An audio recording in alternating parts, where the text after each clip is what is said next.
Wow, you've been dealing with one of my favorite topics, metta. Oh my goodness.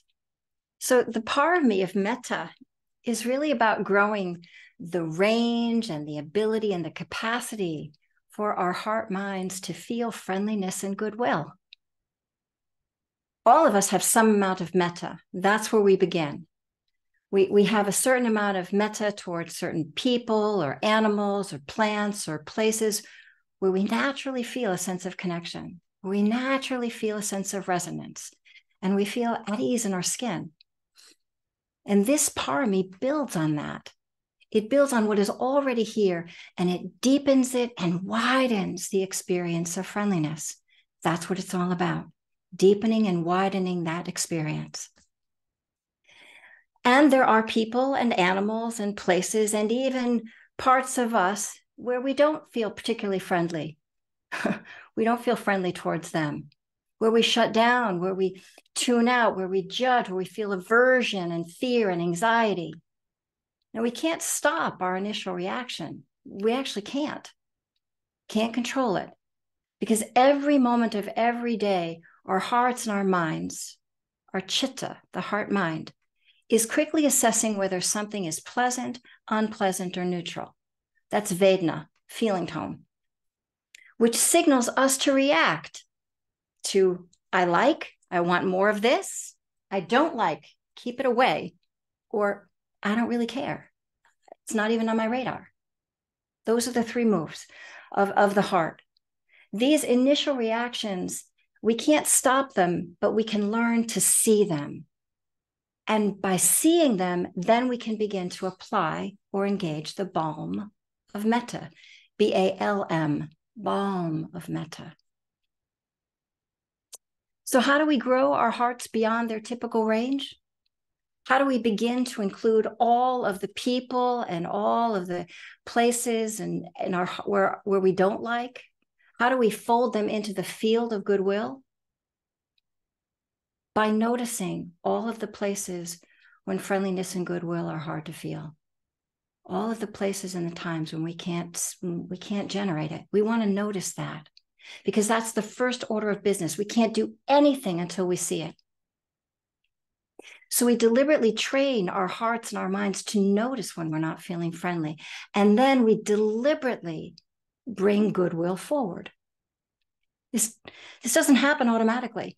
Goodwill doesn't happen automatically. We can't control the initial reaction that we might have, right? But what we can do is we can train ourselves to notice the trouble spots and then begin to engage it. So I'd like to offer 3 examples from yesterday's adventure to the doctors. The first is the subway. Bill and I gave up driving a car 7 years ago. We live in the city, and so we take the subway all the time. I love being on the subway. It's kind of the melting pot of the city. You never know who's going to show up in your car. And so I like to practice metta when I'm on the train. Well, yesterday, the doors closed. I sat in my seat, the doors closed, and someone began to very loudly kind of it's almost yelling, but they were talking very loudly. They wanted everyone in the car to see them or to hear them. And it was uncomfortable. And you could see everyone in the car was uncomfortable, right? And so the first thing that I felt, I was aware, I was like, oh, there was like that feeling of shock when somebody starts to yell kind of loudly in the car. Like, okay. The next thing that I noticed was fear. I had this flash of fear that kind of flashed through my body. Okay, I was aware of that. And so I felt those 2 things and then quietly calmed myself down, just like, there, my darling. Closed the eyes, and seriously, I imagined all of you sitting here with Bill, and I began practicing metta.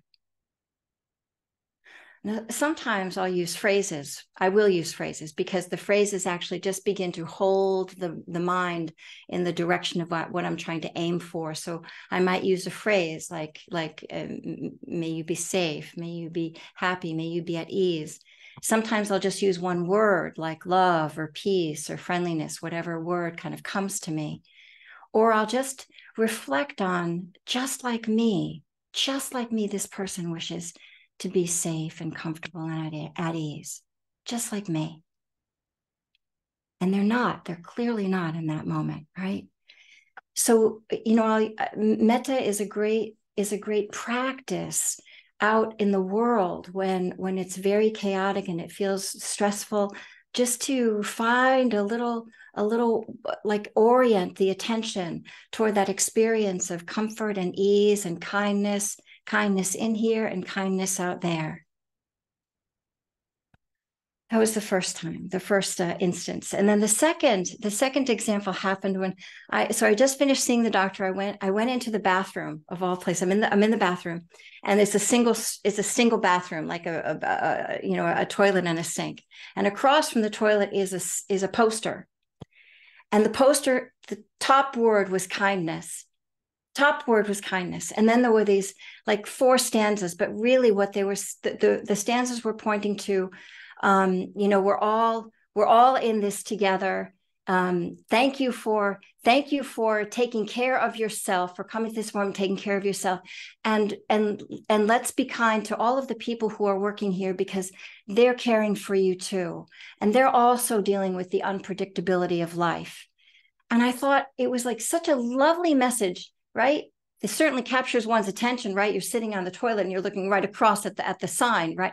Beautiful place to put it. Obviously will likely look, but in a public space, to have a little reminder of being kind, right? And we need these little handholds, because during the flurry and the rush of our day, the stress of our day, we tend to just kind of be in our stuff. We don't think about other people. We don't think that the cashier might have just had a death in the family, or just received some other bad news, or the customer before might have been really unkind. We don't tend to think about that because we're dealing with our business. We're not thinking about them. But actually, whenever we're out in the world, we are interacting with others. And just like me, the person the nurse who was taking care of me, I wish that she might be safe and feel happy, and also feel appreciated for her work during the day. I always like to thank the people who offer me care. And I thanked her. We had a lovely little exchange. But that little poster is like a Post-it note. You know how I'm always encouraging you to put Post-it notes in different places in your house. Well, right there was a good one for me. Then the third one came as I was walking out of the doctor's office.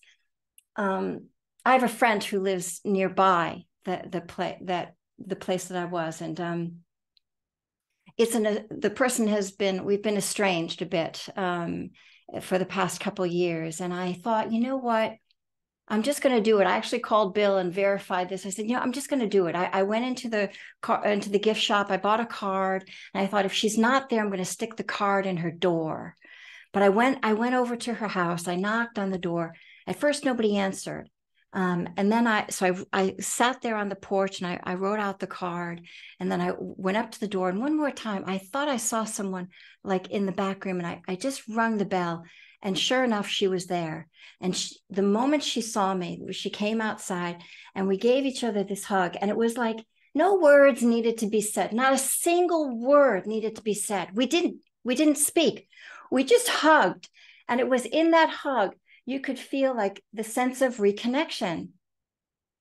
And part of metta, part of friendliness, is learning how to hold connection through disconnection. I haven't thrown you out of my heart because there's been a little, some little, rub or mishap. I haven't thrown you out of my heart. No. I'm going to find a way to extend the olive branch and let you know that no matter what, whenever you're ready, I'm here. Can't always do that, but when we can, what a beautiful gesture. What a beautiful gesture.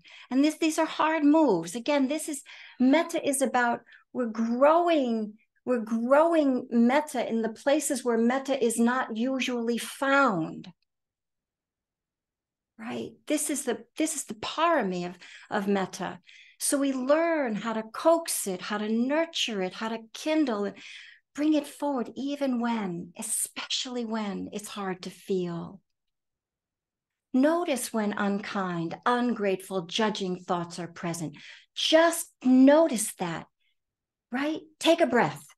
Withdraw unwise attention from that kind of unhelpful thinking. Tether attention to the breath to the body to the ground, and then come back in here and just offer deliberate kindness to the upset. At the very least, we can hold the hard feelings that we're experiencing inside. We can hold them with kindness. At the very least, we can whisper kind words into our ear. You're still a good person. You're still a good person. Even though you feel this way, even though you did this, you're still a good person. This is how we grow the heart of Metta. We can do this. It's for our welfare. All right, everyone. Thank you so much for your kindness.